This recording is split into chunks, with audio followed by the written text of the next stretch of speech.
LandNExpand. This is our podcast, and we've been doing a series over the last few weeks talking specifically to customers who use technology and various solutions to make them more effective in their roles. So today we have a special guest. This is Dan Moser, and he has been in accounting and finance for the last 20 years. He is currently the CFO for ExecVision. And Dan and you and I, we've worked together before, but welcome and thank you for being on our podcast. Thank you, Jackie. Really excited to be here. So, you and I have worked together before, but, one of the things that we're trying to do is bring the perspective to our audience from a customer's perspective, instead of always preaching about, this is what you should do to create, a world-class services and customer success organization, et cetera.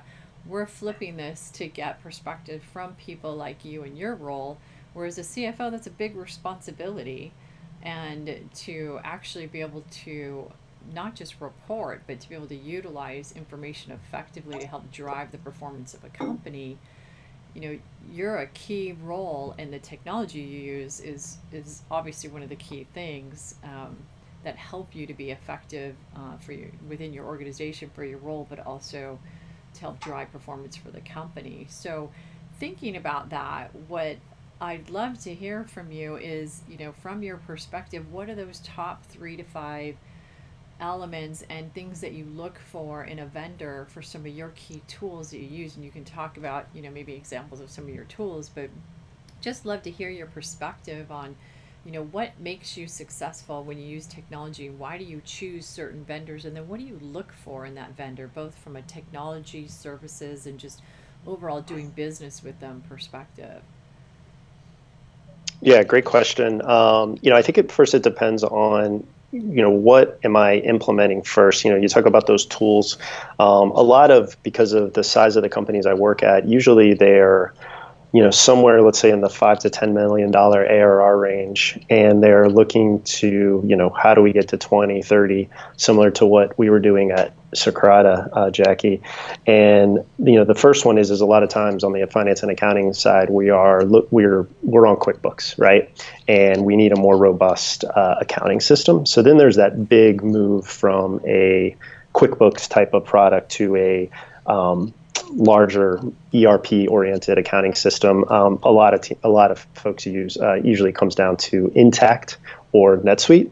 I'm more familiar with NetSuite, which is now bought by Oracle. So there's that type of, which is a little bit different than just like a tool that would go on top of like Salesforce or on top of NetSuite or just a tool in general, right? Because those are things that you're not going to pull out. They're not going to go away.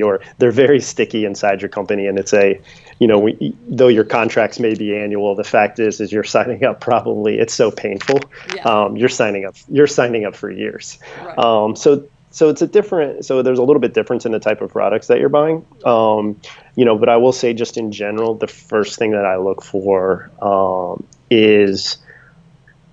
Because I'm usually working again at smaller size SaaS companies, but usually well financed from a venture capital firm. So we have money, but we don't have a ton of resources. And my job is to get a good product in that's going to help us scale and move to the next level. But I don't have a ton of resources right now. So the first thing I look for is that. Are they being really honest and upfront about their time and my time, and how are they charging for that? So if I see they're like, oh no, we're not going to charge you for any services, but we're going to charge you just this annual recurring fee every year, and I'm like, well, I expect a lot of work up front, and then I probably just support. Hopefully the software is running, and I do need support. So that doesn't seem like a fair. Are you really? What are you doing up front, and why aren't you charging me for it? So to me, that's very questionable when I see that. And also, if I'm on the phone with them and their guidance is like, you can install it and this is more on the tool side, if you can install it yourself if you want, which I'd never want to do, by the way, Right. or we can do it for you, but it's your choice. to me, that's a company and I'll give you a good example of that. Actually, when we were at Socrata, there was commissions was one of our pain points, is we had a lot of salespeople and the commission plans, and we were just, and like most companies, it's spreadsheeting, it's taking sales data out of Salesforce or your accounting system and throwing it into spreadsheets and providing commission percentages to people, right?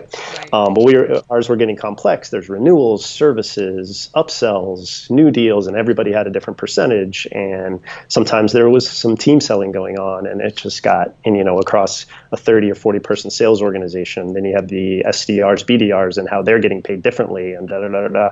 So it gets in the customer success managers, which is more, in the customer success world.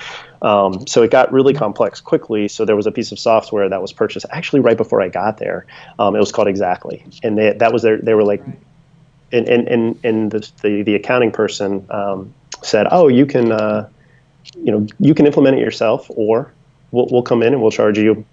I don't even know what the fee was again. It was before I got there, and of course, they're like, well, let me try to do it myself, and she never did it, Yeah. and a year later, it never got installed, and shocking, they churned. And it wasn't, I mean, it was a $15,000 annual contract, but I think it's a good story of if Exactly would have said no, and I think they do this now, by the way, because it's a great company. No, it's $15,000, ARR fee plus 10,000, whatever it is and again, this is why I want them to be very upfront with me and we're going to get you up and running. There's a good chance we would have been successful and used it, and we'd still be a client today. Of course, the company's now been sold, but you know what I mean.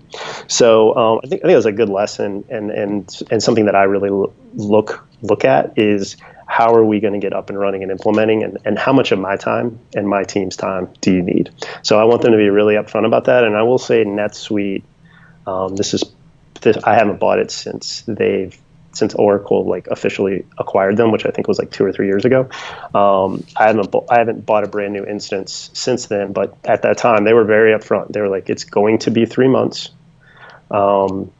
You are going to need to give us all these things, which, when you're switching accounting systems is a lot. And, usually when you switch accounting systems, you kind of want to change things you're upgrading to improve your reporting. So you need to think about that. You need to think about that structure of your company that you want, how your departments are set up. I know you and I work together to say, okay, we don't want just a customer success department. We want it broken out between support, customer success management, professional services. So we had to set all that infrastructure up, and the ability for me to then roll it up and in some kind of way show it versus budget, and then give it to you and your team. And I know we eventually did that, and it was very successful. But they were really upfront, and I really liked that about them. Yeah. Some of the other, one of the other main products that is really important on the finance side once the company's getting bigger is a CPQ product, a cost price quote product that usually sits on top of your CRM, which for me has always been Salesforce. The legal agreements can be, once you get a lot of salespeople out there, you need some control. But you've got to integrate it with your CRM. It can be, you need it to also legally follow the approvals that it needs to go through. We're not NetSuite. The companies I work are not NetSuite, Microsoft, and other world-class B2B companies yet. So we need to have some flexibility in our contracts. So I also need that flexibility as well. So I know I implemented SteelBricks. It was kind of as Salesforce was buying them, and they were, and I did have a resource, a person who was in charge of that. We had just call him a biz ops, sales ops type of person. And he was great, and we worked together and we got it up and running. And that's a really important tool as well that finance and accounting needs. Usually that falls under the legal, legal kind of falls in that bucket as well. Yeah. So was training a big part of the success? Like training all of like the fact that they offer not just an implementation plan, but a training plan, not putting it in your hands to go, yeah, well, figure it out for yourself? Or did you find that certain vendors you really like because of their training programs or their support? They had really amazing support people when you ran into trouble. What made you stay? And I get the stickiness of those, but even as a CFO, the rest of the Mm. organization buys software all day long, and I'm assuming you're also one of the people evaluating from a cost perspective.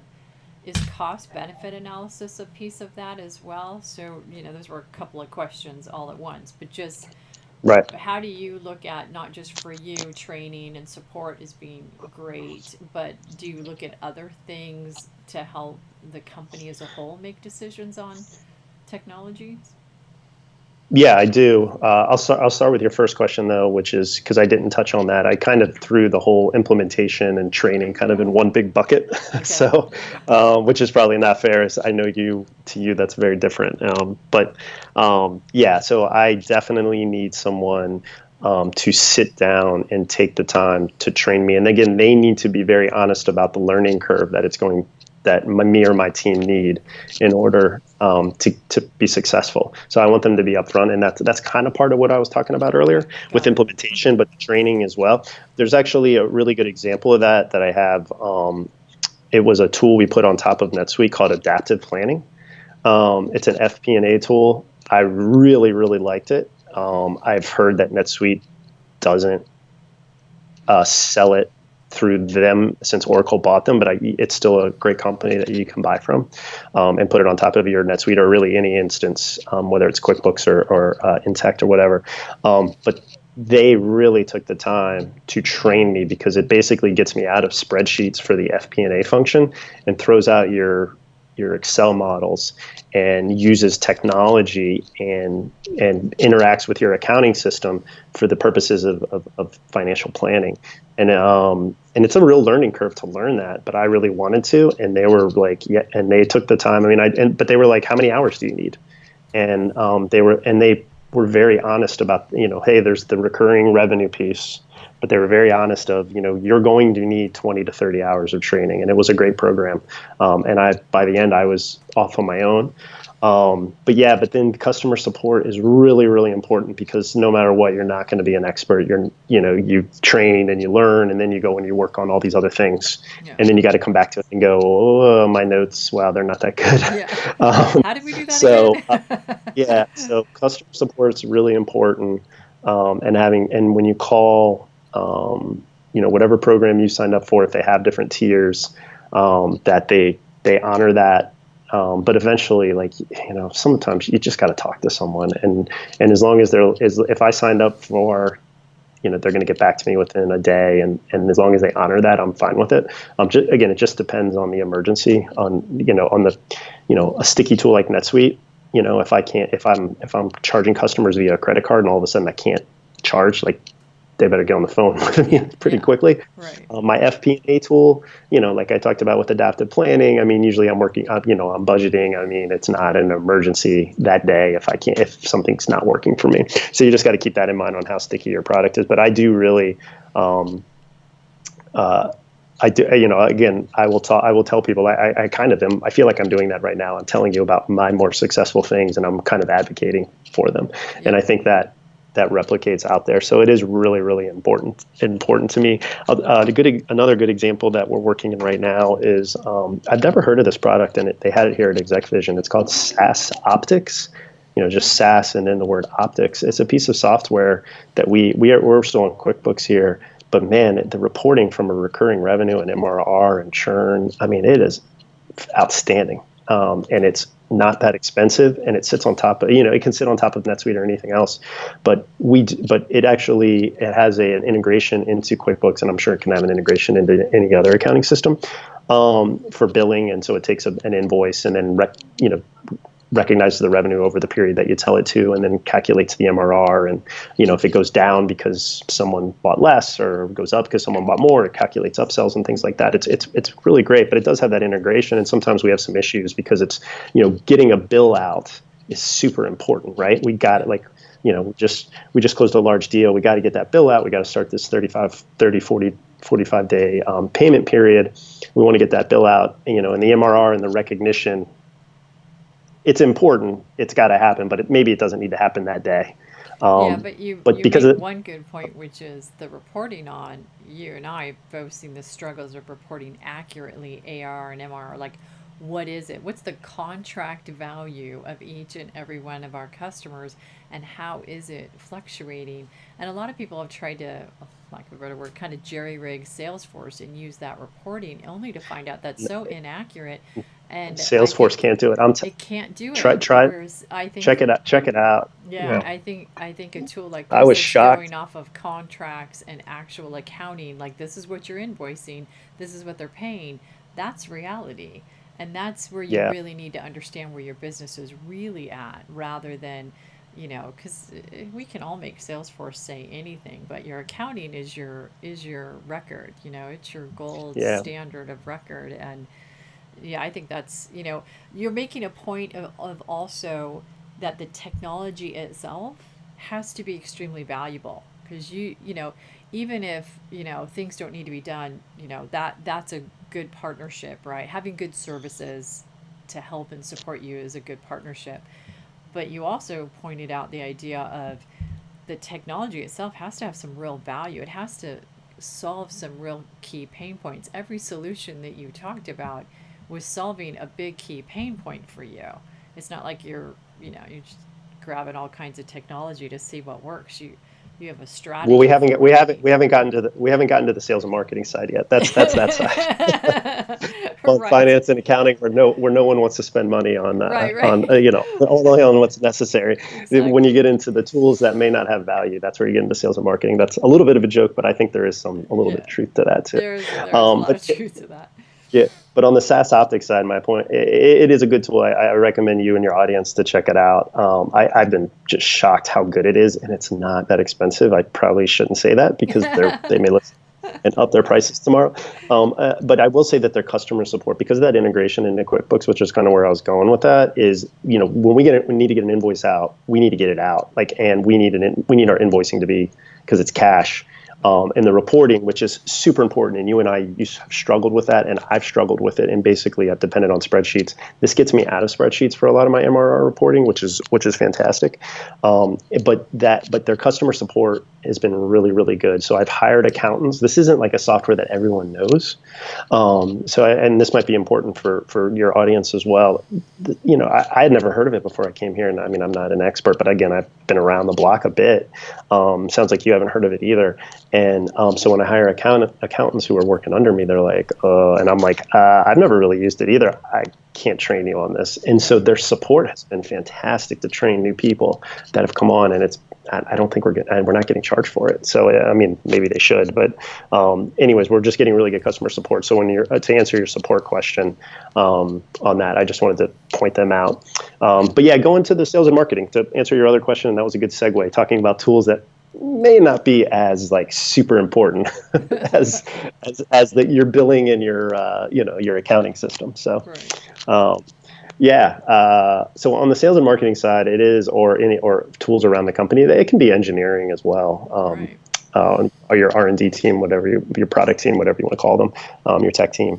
I struggle with, they go, I want this tool, and it costs 20, 30, 50,000 a year, whatever it is. And I'm like, okay, I do want some sort of analysis. Like, how is this going to save us time? Is it efficiency? Is there an ROI, which is probably more of a sales and marketing tool? Is it going to get us more leads? Right. And so understanding what our costs, what some of our costs per leads are, where we are today, how this is going to improve that. That's the kind of analysis I look for. A lot of it's culture inside the company. Look at ExecVision, we're pretty cost conscious here. I have worked at places that are not as cost conscious, and that puts the CFO in a difficult spot because we're CFOs, we're cost conscious by Right. nature. Right. Right. So and you don't want to be Debbie Downer and say no, but it's like, okay, well, give me. And you're cost conscious, Jackie. When we work together, whenever you wanted to buy something, I don't know if you put a formal analysis together, but we definitely at least talked through it or emailed about it. But that's what I want to see. I don't need a formal.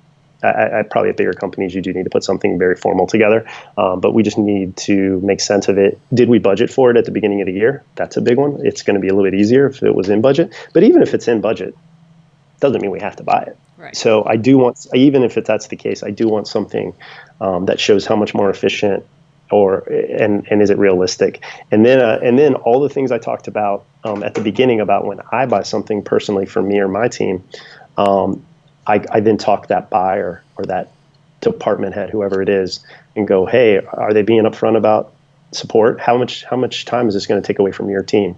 Are they not going to be working on something else? Right. And so are we? I don't see. Look, in your proposal, I see very little professional services up front. Is that realistic? This looks like a pretty technical product. So I do ask all those questions to get really the buyer on their side, or excuse me, the buyer on our side, kind of that. There's a right term for it. The leader inside the company that's purchasing the product. To go make sure you're going to get it, you're going to get the support you need to get this up and running and successful. So we don't have something like the exactly that I talked about at the beginning of the podcast, where you do it yourself, you're never going to use it. It was just a complete waste of money, and it's going to churn next year. Yeah, no, I think that's a great point, because it's something that a lot of well, even the companies I worked for, we would run into this in a sales cycle. Everything was like green light, everybody loved it, and then we got down to the CFO's approval, and they hadn't written a business case for it. And the CFO was like, no, go write me a business case, tell me the ROI behind this.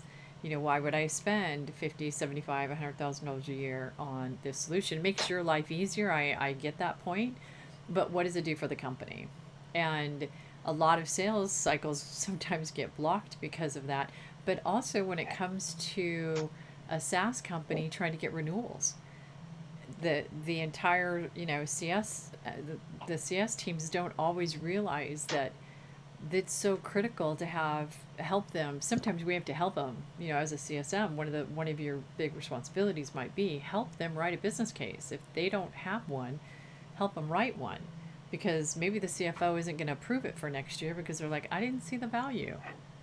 We spent all this money, and we're not hitting our numbers. We have to cut costs. I'm going to go through a technology review and cut things that aren't really adding value and creating some kind of cost reduction or enablement to revenue. Yeah, absolutely. As a CSM or a salesperson, I think, and this comes from we talked about a little bit before we started the podcast, but I think that I was in sales myself, kind of a unique CFO who has some sales experience for about 3 years. I worked for Targus Info here in McLean, Virginia, which was a great company, eventually sold to a publicly traded company, Newstar. I think it sold for $800-ish million. Great company to get my sales chops at. And I just felt like one of my main jobs when I was a seller was to help my buyer make a case to go upstairs, to go, to sell up to the CFO, to his or her manager. And that is so important. And I would create the presentation for them. I would give them all the data. And I think that's a big part of sales in general. And I think that makes my life easier if it comes to my desk and it's like, hey, here's the business case. Here's how more efficient. Here's what they've seen at their other companies. And it just makes it easier for me. And of course it fits, and this is where big brands and, if I've heard of the company before, and I've, have colleagues who have used the product that have seen success. If I've listened to a podcast like this and I've heard, you should buy this product or check it out because it's really good, like I kind of did at the top with some of the products I bought, that's always very helpful. I mean, that's probably more of a marketing thing, but those things are helpful too. Sure. So if we think about this, kind of flipping it, what are some of the things that you could share that would make you either not want to buy a tool again, so coming up for renewal, and you might come across your desk for approval to renew these types of technologies? What would make you recommend not? We talked about the business case, that might be one, but even in your own department, what are the kinds of things that even your own organizations have said, hey, we're not buying that again? Like, what are some of the things the vendors do wrong, whether it's product, service, or the vendor itself, that makes you not want to renew them? I think obviously there's a lot of things. One, if the product's just not that good and it's not working and it's not doing the things we said, I mean, that's pretty easy. Yeah. And I think that's common sense. A lot of the things I talk about up front, like in implementation, I try to alleviate some of that. Like, hey, we never used it. We didn't have the resources to do it. It never got implemented. Things like that. I try to hit that up front. But obviously, if that's happening, that would be a major one as well. I think a big one for me, just I don't want to say personally, but like it just rubs me the wrong way are, you know, I try to not have auto renewals in contracts for my companies, or if there is, they're not 90 days out or anything like that. Like, I mean, Okay. but don't, oh, there for whatever reason, there's a 30 or 60-day auto renewal. Don't like not contact me ahead of time. And then on day 29, hey, you're in the auto renewal. It's like, hey, well, like that kind of rubs me Sucker. the wrong. Yeah, that kind of rubs me the wrong way. Yeah. And I've seen companies, and even companies I've worked at go, well, they're not that happy. I'm not going to, I'm just like, come on, guys. Yeah. This is, no. And I don't want that to be the culture of the companies I work at. And I would expect to reach out to me ahead of time to say this is coming. And, hopefully the customer success teams that whatever organization you're working for, has best practices in place, or is at least trying to with, quarterly updates, QBRs, whatever they are. But some of the tools in a SaaS company is selling may not be an enterprise tool, where it's just you don't there isn't contact with a account manager all the time, like because the product really is turnkey. Right. I'm thinking about something like there's a tool that CFOs use to manage their equity, to manage the capitalization table. It's called Carta. And there's other ones out there. I think a lot of them have merged together. At Socrata, we used, I think, eShares. That's something. It's pretty ready to go. Once you kind of know what you're doing, and they have good customer support. But I don't really talk with an account manager much there. But and it's very sticky. Like I need, Yeah. it works. It helps me manage. It's not super expensive, but still, if they contact me on day 29, like I'm gonna go, what, and again, if they have a sticky product, that's always makes it easy. But So even if they're doing like a so, tech touch, not a personal touch, as long as it's giving you a 120-day notice, hey, just reminding you this is coming up, let us know if there's absolutely. anything, if as long as they have something in their auto tech touch, you know, Hmm. that's really Yeah. what you're saying Yeah. is much more helpful. Some of the things that I think get weird, and love to hear your thoughts on this, is and we deal with this. I deal with it both at the companies I work at and as a vendor. Is what happens when you buy an annual subscription and for whatever reason implementation got delayed. Do you expect credits on the back end upfront? I think that can be one where and I haven't had that happen personally. And again, I try to alleviate that up front. Like, what do we need to do to get implemented? Let me make sure I have the resources, but it definitely happens. And I think with larger enterprise type of implementations, it can definitely happen. And I see it at the companies I work at. Yeah, one of the And so things, there are.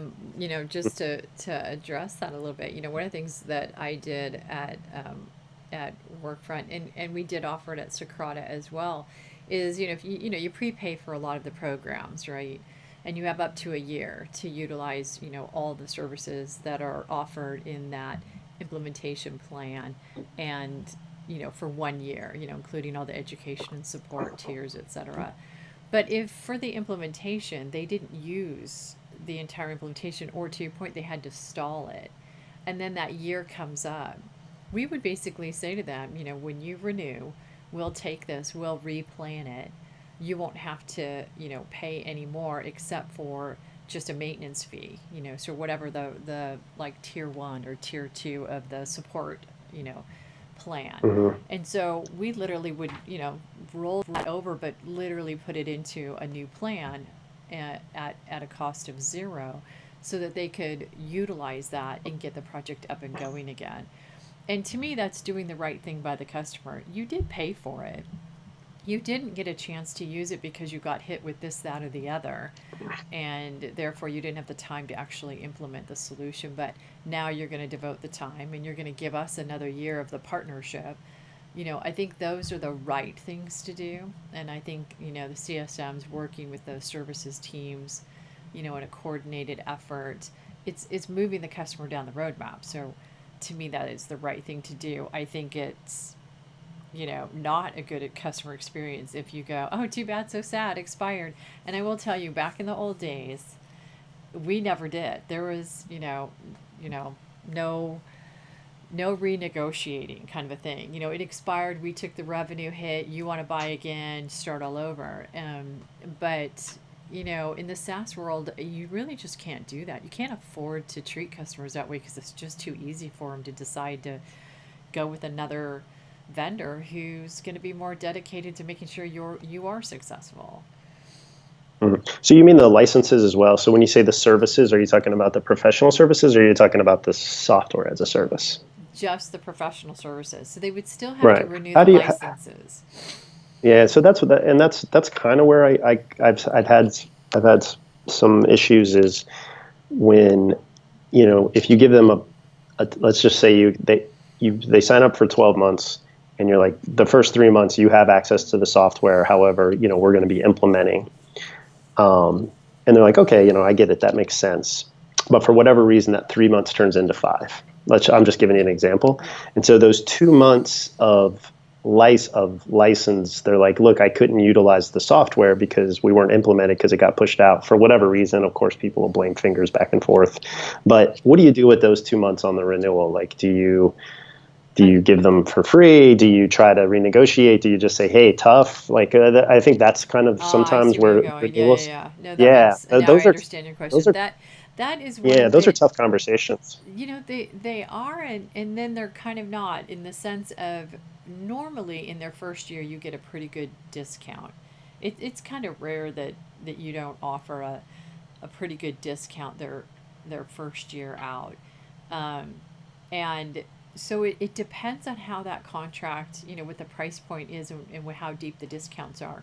If the discounts were pretty deep, that you can use that to say, well, that you got 50% off, so when it comes to renewal, the idea is that you'd be fully implemented, and that's why you're not going to pay, the actual price Oh, that's until good. year Yeah. 2, year 3.